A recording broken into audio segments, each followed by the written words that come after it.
this issue of Spacecraft Guide, we are going to continue our work on teaching you how to fly the Space Shuttle. Again, we are going to go back to the primary flight display here, and we're going to work on one of the tapes over here, which is going to be the altimeter scale. So when you click on the primary flight display, it takes you to the primary flight display page, and this is actually how it would look on the screen. A lot more, we'll call it looks a lot better than the mechanical tape. The numbers and everything stick out, and that's what it was designed to do. And this right here, the altitude scale, is what we're going to look at with. It has an H over here, which is code for height. So if we click on that, it takes you to the altitude scale page. And you can see here is the tape with the H on top, which is talking about height. And if we look down here, it's describing the height, altitude. The tape displays the altitude of the vehicle above the runway, nav derived or barometric altitude derived. And the scale is from minus 1,100 feet all the way up to 165 nautical miles. So this tape has to do a lot of work, and in order to do that, they got to break it up. So we can see that there are scale changes at minus 100 feet, at 0 feet, 200 feet, 2,000 feet, and then 30 kilometers, 100 kilometers, 400 kilometers.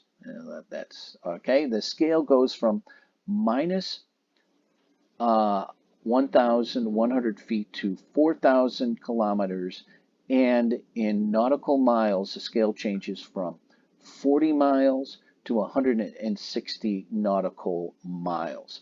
Now the tape is black numbers on a white tape, so this tape is going to move, and then up to or above 2,000 feet. Below 2,000 feet, it's going to be yellow. The reason for that is when this tape turns yellow, it's like, okay, we're serious. We're coming into land.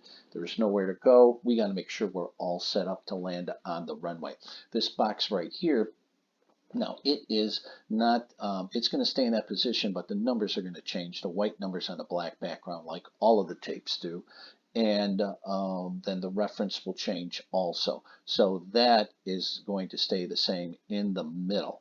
Now, if we go to the general section, we see the altitude vertical velocity indicators.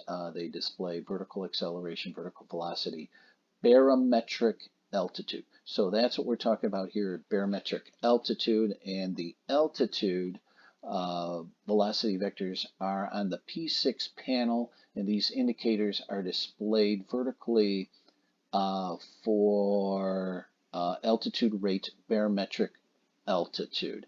And again, we're going through the information when the data switch source is in the nav position. Okay, so right down here with the air data source in the nav position, the altitude rate, altitude scales are navigational derived.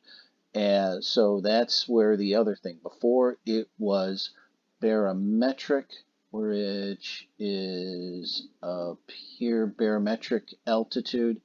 Then when you go to the altitude scale, or if you put it into the nav position, the air data into nav, then it's navigational derived. So it's using GPS data, all that kind of data from the ground, not using barometric pressure. Now, for our Patreon subscribers, if you are paying or free, we're going to go into the schematics on it to explain a little bit more deeply how this works. So if you are a free, that's right, free Patreon subscriber, and you join with me, and we click, and you are watching this, and we click on schematic. One more thing before you go. Please hit the like button below here, and also write a comment. That really helps us. It helps us to get into the algorithm so more people can come join us, and then I can see what you like, and then I can do more of that. And once again, I thank you. And if you are a uh, if you are a free subscriber now and click on schematic, it takes us to the dedicated display control. And here you can see our these are our descriptions of the tape that we can see here. And also we have the driver display unit, the DDU, which is this box right here. And remember, they were talking about this altitude. If the altitude data is selected in nav, we have the left and right. These are for pitos. This is the nav data. Now, this is not going to be barometric pressure. It's going to be derived from the navigational system. And that's how that breaks down into the displays from the data bus here. Here we're in the number 1 data bus, and using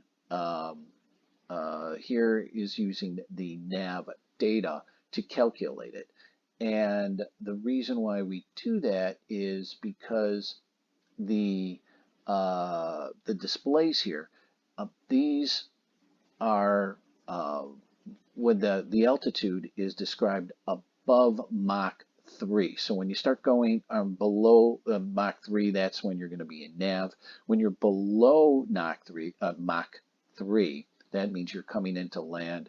You're not hypersonic anymore. You're going to be using the barometric pressure because the